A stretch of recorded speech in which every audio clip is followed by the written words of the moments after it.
पतिं सुरगुरुं वन्दे जगत्कारणं वन्दे पन्नगभूषणं मृगधरं वन्दे पशूनां पतिं वन्दे सूर्यशशाङ्कवहिनयनं वन्दे मुकुन्दप्रियं वन्दे भक्तजनाश्रयं च वरदं वन्दे शिवं शङ्करम् ॐ मृत्युञ्जयाय रुद्राय नीलकण्ठाय शम्भवे अमृतेशाय शर्वाय महादेवाय ते नमः।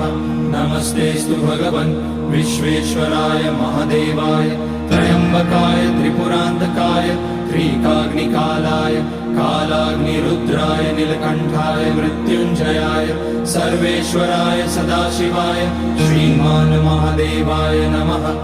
ॐ नमः शम्भवाय च मयोभवाय च नमः शङ्कराय च मयस्कराय च नमः।